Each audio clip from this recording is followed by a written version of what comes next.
어느 날 살다 보니까 우리도 모르는 상황 속에서 우리도 모르는 거리감이 생겨서 여기가 어딘지도 모르고 하나님과 멀리 떨어져 있을 수도 있는 것입니다. 언뜻 이 부분을 보면서 놀라는 것은요, 야곱같이 탁월한 사람도 또 다윗같이 위대한 영성의 사람도 하나님과 자신의 거리를 못 느꼈어요. 항상 자신의 생각은 하나님 품에서 가까이 있다고 생각했는데 하나님이 어느 날 그를 지적하실 때 깜짝 놀라고 보면 멀리 있었던 것을 알게 되는 거예요. 오늘 밤 우리는 이 말씀을 대하면서 이전에 바로 앞에는 마귀들을 대적하는 역사입니다. 우리가 어디서 어떻게 왜 하나님의 거리를 어느 만큼 떨어져 있는지 스스로 분별하고 돌이키는 밤이 되면 축복이 있으라고 믿습니다. 하나님과 우리 사이에 거리를 내기 시작한 것은 사탄입니다. 사탄이 와서 거리를 내려고 들어왔다는 것을 보고 아는 사람은 절대 사탄에게 속지 않겠죠. 사단의 정체는 안 보입니다. 영의 세계이기 때문에 보이지 않는데 사탄은 언젠가 알지 못하게 하나님과 우리 사이에 거리감을 만들어 놨습니다. 거리감 만드는 방법은 너무도 다양해요. 직접적으로 나의 개인을 건드려서 멀리도 하지만은 주변의 사람이나 상황, 여러 분위기를 통해서 하나님과 우리 사이의 거리를 끊어 놓습니다. 이 아버지 하나님을 멀리 했던 극적인 드라마 같은 비유 말씀이 예수님을 통해서 우리에게 전해집니다. 바로 집을 나간 아들 얘기입니다. 이 아들이 아버지를 멀리 떠나면서 자신의 권리를 다 찾습니다. 유산부터 시작해서 자기 갈 걸 다 가졌고 할 수만 있으면 상가가 멀게 아버지로부터 멀리 떨어집니다. 그런데 이제 이 예수님은 그 장면을 보면서 이 아들은 멀리 떠난 걸로 이야기하지만 떠난 그 아들은 그것이 떠났다고 생각하지 않고 자신은 자유를 얻었다고 생각하면서 자신의 노선을 잘 가고 있다고 판단했을 겁니다. 그러면서 자신은 누구에게도 통제받지 않는 자신의 자의적 판단과 생각에 의해서 이제 성숙했으니 성공했으니 이제는 아버지를 떠나서 내 스스로 독립해야지 이런 생각을 가지고 떠나갔던 것입니다. 그리고 내 인생이 원하는 것이라면 내 뜻대로 내가 한번 결정하고 살아봐야 되겠다 이렇게 하고 나간 것이죠. 그 아들이 그렇게 나갈 때 이 아들이 지금 불량자가 되었다거나 버려진 길을 걸었다거나 지금 그릇됐다고 판단할 사람 아무도 없어요. 본인도 그렇게 생각하지 않았어요. 근데 가서 돌아올 때 모습은 허랑방탕하여라는 얘기가 그의 형입에서 나옵니다. 그 아들이 작은 아들이 나갔을 때 허랑방탕했다는 생각을 본인 스스로 한 적이 없다고요. 근데 상황이 점점 나빠집니다. 그래 이제 굶주림이 옵니다. 자신이 어떻게 해볼 수 없는 상황이 왔습니다. 생명의 끈이 끊기기 시작합니다. 그러자 이제는 주엽 열매를 직접 보면 어떻게 생긴다면요. 우리나라의 아카시아 나무의 그 씨가 콩처럼 생겼습니다. 그런데 이게 한 10배나 커요. 정말로 돌멩이로 때려도 안 깨질 만큼 딱딱해요. 멍들 수가 없는 거예요. 근데 워낙 먹을 게 없으니까 그거를 돼지 밥으로 사료로 정도 쓸 정도였는데 그거라도 배를 채우겠다고 구하러 갔다 그거 먹다가 얻어맞는다고요. 길이 없죠. 그래 돌아옵니다. 아버지와 극적인 만남을 가지고 있죠. 그래서 우리는 그 작은 아들을 탕자라고 이 얘기를 하고 있어요. 성경엔 탕자라는 용어는 없어요. 우리가 붙인 거예요. 그때 우리는 그 작은 아들이 지금 나갔을 때 뭡니까? 자유의지입니다. 내가 내 생각대로 내 판단과 내 기준에 살겠어. 이거죠. 통제받지 않겠다는 거였습니다. 이것을 탕자라고 누가 판단하겠습니까? 그런데 오늘날 그 탕자가 집을 나갈 때 그 기준으로 우리에게 비춰본다면 여러분은 어디쯤 가 있을까요? 할 수만 있으면 어떤 통제와 제도 밖으로 나가서 내 생각과 판단이 기준이 되어 살고 싶은 생각들을 늘 가지고 있지 않습니까? 각자 자기 생각이 옳은 대로 자기 소견의 판단과 기준이 옳은 대로 판단하고 계획하고 행동하고 있지는 않습니까? 바로 그것이 탕자입니다. 이렇게 갖다 대도 인정할 분이 얼마나 있을까 생각이 듭니다. 이사야서 29장 13절에 보면 주께서 이르시되 이 백성이 입으로는 나를 가까이 하며 입술로는 나를 공경한다 하나 그들의 마음은 내게서 멀리 떠났나니 그들이 나를 경외함은 사람의 계명으로 가르침을 받았을 뿐이다. 자기 마음에 없는 들은 이야기로 내가 예수 믿고 신앙생활을 하고 있다고 스스로 판단하고 있으면서도 실은 하나님과 멀리 떨어졌다. 오늘 밤에 하나님과의 그 가까이 하라는 말씀을 대하면서 아차 큰일 났구나, 내가 하나님 버려졌지, 이렇게 깜짝 놀라고 뛰어드는 분이 얼마나 계실까요? 실은 하나님과 거리감이라서 영적인 거리이기 때문에 잘 못 느낍니다. 실시간 내 영이 하나님과 아주 밀착돼서 살아가는 사람이 있고, 그저 한참 떨어졌는데 내 판단 기준으로 머릿속에 막연하게 나는 신앙인이야라고 살아갈 수도 있습니다. 그렇지만 그 상태는 거리가 멀어져 있는 상태를 얘기하는 거죠. 오늘 이 본문은 설교로 쉽게 표현하기 어렵고요, 여러분이 스스로 받아들이기 쉽지 않은 부분이죠. 하나님과 거리가 어디 있느냐. 그러면 어디로 봐야 되냐면, 언젠가는 가까워졌을 때의 그 느끼었던 그 어떤 상태를 경험을 진하게 했던 분이라면 이 거리감이 지금 조금 느껴질 거예요. 그러나 그것도 느끼지 않고 그냥 살아버린 분이라면 지금 상태가 정상이고 어때 하고 한다면 그 거리를 우리는 예측할 수가 없는 것이죠. 한 가지 지금 열망하고 있는 것은 가까이 돌아와야 되는데 그 앞에 바로 뭐가 나왔냐면 마귀 얘기가 나와요. 마귀를 우리는 피 흘리기까지 대적하지 않았다는 게, 마귀에게 순응하여 마귀가 뭘 시키는지도 모르고 그냥 마귀 원하는 대로 가버린 사람들이다. 자, 오늘 밤 어쨌든 사단의 목적은 참소해서 이간질시켜서 하나님 우리를 분리시키는 것에 목적을 둡니다. 에덴에서 일어났던 일이었고 끝없이 그런 일을 계속 사단을 해왔습니다. 그리고 결국에 욥이 결정타를 맞죠. 하나님께서 단대 의로운 욥을 칭찬하자 사탄이 바로 끼어듭니다. 욥이 어찌 까닭없이 하나님을 경외하겠습니까? 하나님께서 그와 그의 집과 그의 모든 소유물을 울타리로 두르신 것처럼 크게 축복했으니 그런 거 아니겠습니까?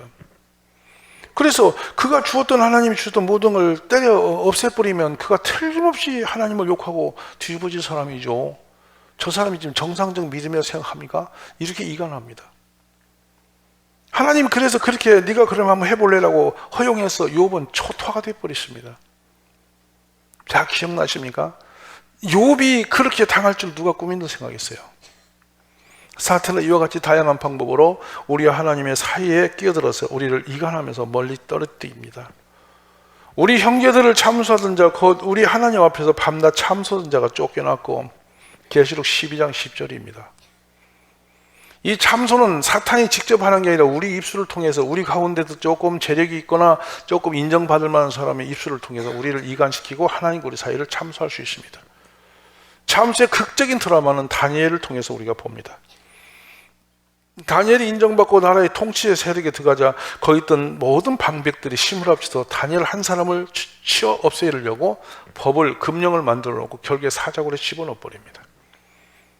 하나님이 그를 건졌을 때 그 참수자들은 모조리 사자 밥이 되고 말죠. 기억나시죠 여러분? 다니엘 6장입니다. 근데 그들이 뭉쳐서 그 다니엘을 한 사람을 제거할 때 뛰어들 때 그게 사탄의 일이라고 누구도 생각지 못했습니다. 그들도 몰랐고 본 사람도 몰랐습니다. 훗날 그 성경에 기록된 내용을 보면서 아, 이건 사탄이 참수한 거야, 이렇게 우리는 판단하고 있는 것이죠. 오늘도 사랑하신 여러분, 우리가 깨어나야 할 것은 지금 내가 서서 움직이고 있고 말하고 있고 판단하고 있는 기준이 하나님과의 거리를 가지고 있는 것인지, 하나님이 정말 가까이 서서 하나님과 동행하고 있는 것인지를 분별하는 지혜가 있기를 바랍니다. 어느 날인가 나도 모르는 사이에 멀어졌죠. 왜냐하면 예배가 기대되지를 않는 거예요. 거리감을 말씀드릴까요? 예배가 끌리질 않는 거예요. 말씀이 안 들려오는 거예요. 그리고 그냥 일상적인 그 예배가 그 예배처럼 별로 감동과 감각이 없이 그냥 지루해지는 거예요. 그리고 어느 날 기도가 심할 리가 없어요.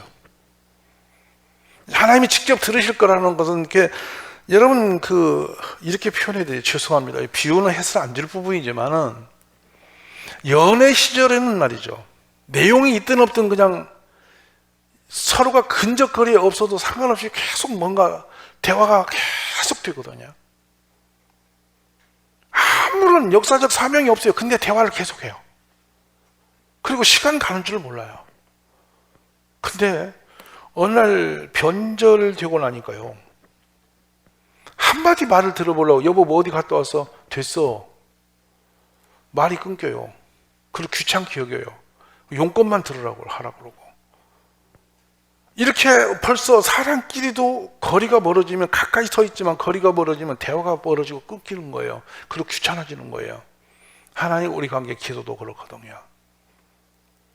혹시라도 지금 기도가 늘 기도 시간이 그리워지고 그 시간이 이제 기다려지고 기도를 타고 주의하고 엎드릴 순간이 막 가슴에 설렘이 있고 막 응답이 주어질 걸 막 기대하면서 가슴에 설렘이 있다면 가까이 있는 사람이거든요. 근데 기도하는 시간이 되면 뭔 말하는지도 모르고 어벙하게 있다가 막 졸리기도 하고 이상하니 피곤하기도 하고 그냥 대충 하고 그냥 후성후성 간다면 여러분은 하나님과 대화가 끊어진 사람이에요. 하나님과 거리감을 다시 한번 단축시켜서 주님과 동행하는 축복이 있기를 기도하십시오. 자, 그건 그렇고요. 그렇게 멀어진 부분에 대해서 오늘 성경 야고보는 이게 중요한 걸 지적하고 있습니다. 죄인들아 손을 깨끗이 하라. 또 하나 문제는 뭡니까? 두 마음을 품은 사람들아 마음을 성결하게 하라. 맞습니까? 자, 그럼 여기서 봅시다. 여러분, 때 묻은 손을 더럽다고 하는 것인가요? 양심이 더러워져서 부정해져서 정직하지 못한 상태로 살아가는 것을 손이 더러워졌다는 거예요. 이 겉으로 손이 오염된 것이 중요한 게 아니라 영혼이 이미 오염되어서 더럽혀져서 내 손이 선하지 않는 쪽으로 자꾸 힘을 쓰는 거예요. 부정한 것에 손을 대는 거예요. 정당이 없는 것에 손을 대는 거예요.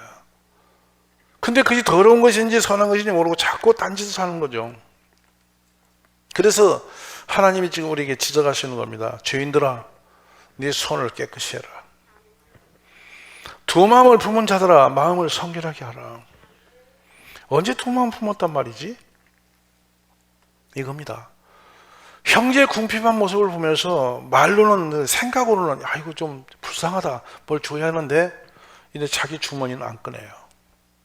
이게 이중적인 인간이에요. 생각으로는 이것이 아니거든요. 생각으로는 바른 생각을 가지고 있어요. 근데 행동이 안 움직여요. 이게 가짜예요. 이게 의식하는 자들이에요. 말로는 굉장히 선한 말을 해요. 근데 행동을 안 해요. 도둑이죠. 많은 사람이 여기에 걸려 있어요. 특징적으로 유대 종교 지도자들은 여기에 거의 다 걸렸던 사람들이에요. 그래서 말합니다. 입으로도 찬송하다가 입으로도 남을 저주하고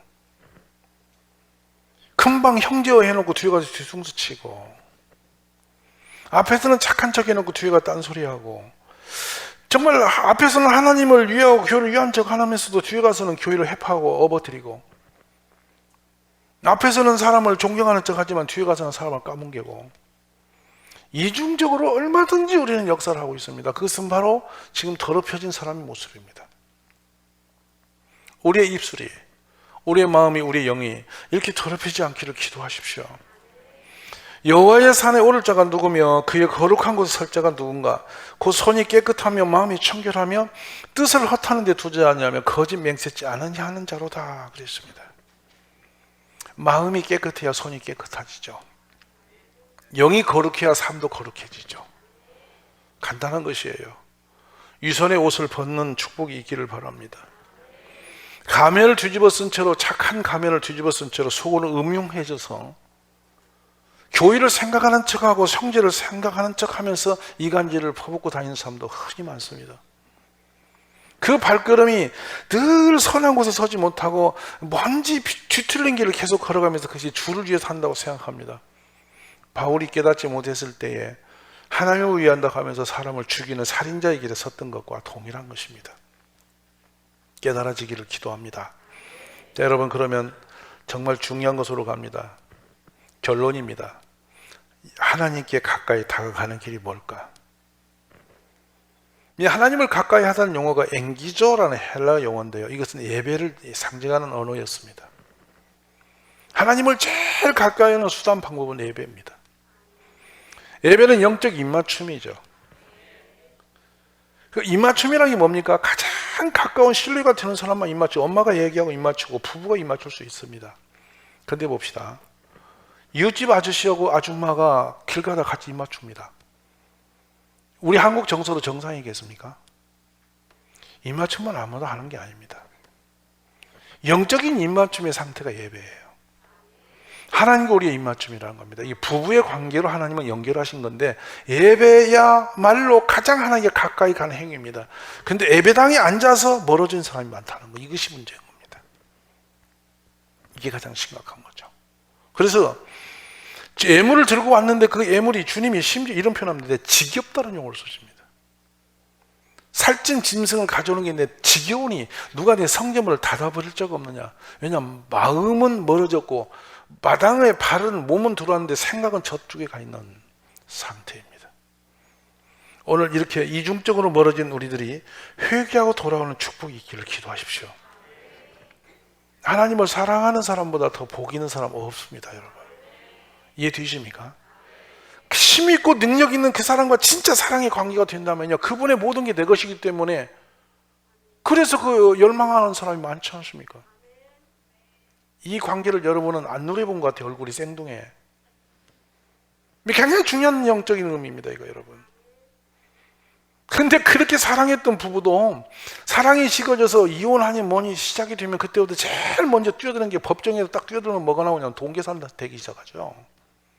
그렇죠? 네 거 얼마고 내 거 얼마냐, 이거 계산하려고 법에 들어가는 거예요. 그냥 이혼하면 돼요. 근데 그 법에 갖다 거는 이혼은 동계산하려고 하는 거예요. 언제 그렇게 계산을 하고 살았는데요? 사랑이란 위대한 것이죠. 그래서 주님이 이는 나를 사랑하는 자가 채물로서 그 곳간에 채우게 하려 하심이라. 수요동사에 주님이 채우게 하신다는 거예요. 아멘. 내 노력으로 내가 만들어 놓고 싼다는 게 아니에요. 하나님께 부어주신다는 뜻이에요.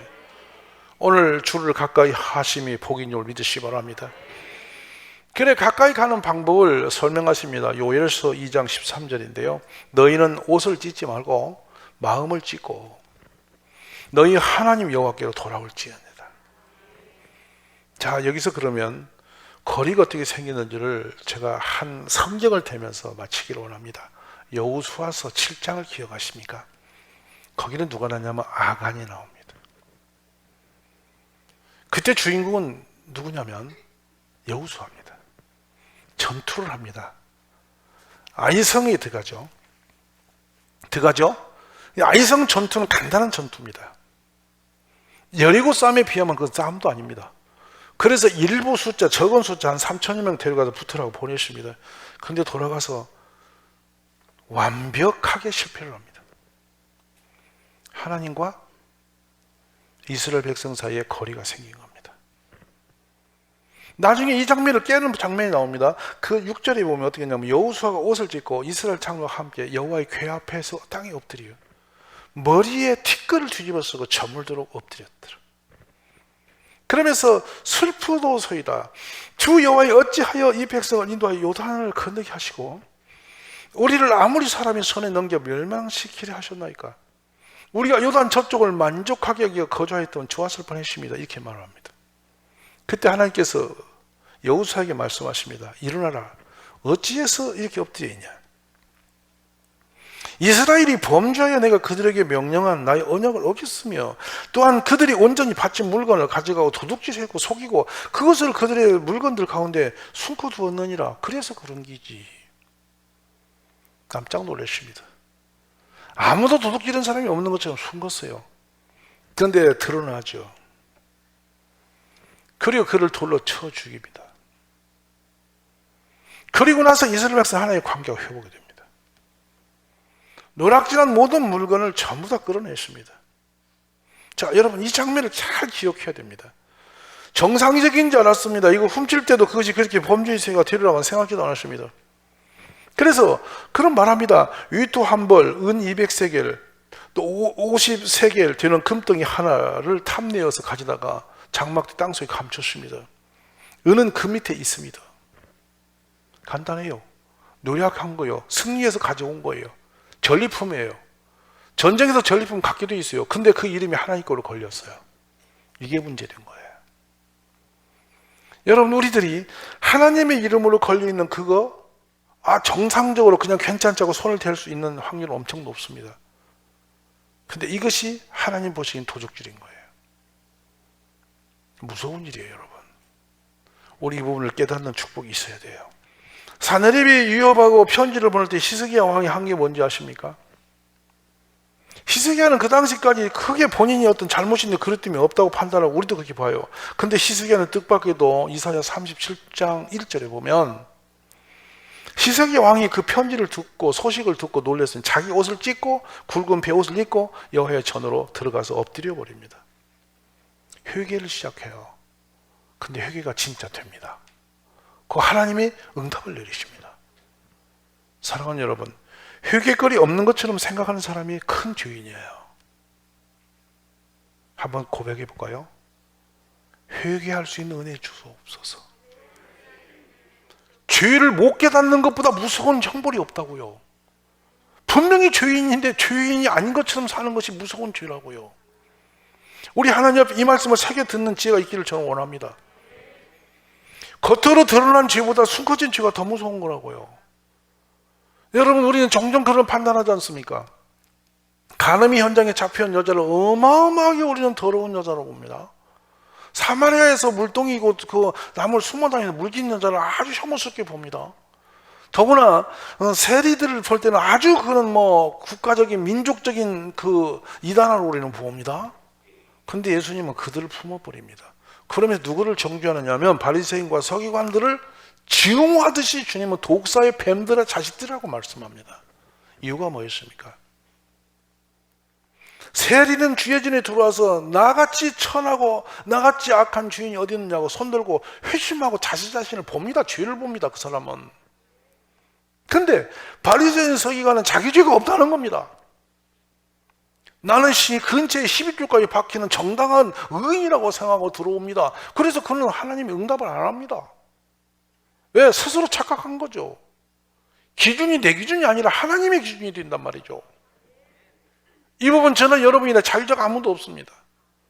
그래서 이 자신이 주의를 깨닫는 사람은 남을 판단하고 비방하고 어쩌고 떠들 자격이 하나도 없어요. 지금 내지도 짊어져서 감당 못하는 인생이 무슨 남의 죄까지 들고 다니면서 쳐다보고 있습니까? 무서운 거죠. 바로 다음 절에 그 내용이 나와요. 지금 바로 오늘 다음 절에 바로 그 문제가 두르고 있어요. 지금 성경의 말씀이 야고보서 무서움이 여기 있어요. 엄청 영적이에요. 이거는 내가 죄가 어디 있다고요? 그래요? 남을 당신이 판단하고 있다면 당신은 지금 어마어마한 교만의 선을 넘어가고 있는 사람이라는 거예요. 우리 모두 죄를 볼 수 있는 눈을 열어달라 기도하십시오. 내 죄를 내가 보기만 한다면 그건 유리한 일입니다. 그때부터 내가 죄인인 걸 깨닫고 고백만 하며 진짜 내 영을 가슴을 치면서 애통해 할 줄 안다면 여러분 살아납니다. 그리고 그 벽을 넘을 때 주님이 가까이 서 계십니다. 여러분, 아이성이 회복되는 거 회심하고 돌아설 때였고요. 이 사내립의 군대가 무너져 나가서 그들이 스스로 죽고 칼에 맞아 사내립의 목이 떨어져 나가는 거 히스기야로부터 회심이 시작될 때였었습니다. 유대한 겁니다. 오늘 사도 바울이 평생 주님 앞에 아름답게 쓰여진 이유가 뭡니까? 끝없이 자신을 쳐서 복종시키는 겁니다. 끝없이 자신의 죄인을 고백합니다. 자기같이 무서운 죄인 없고 나는 죄인 중에 괴수라는 생각을 끝없이 가지고 달려갑니다. 그래서 그의 삶 모든 건 은혜가 보이는 거예요. 내가 죄인이고 자격이 없음을 깨닫는 순간부터 은혜가 보입니다.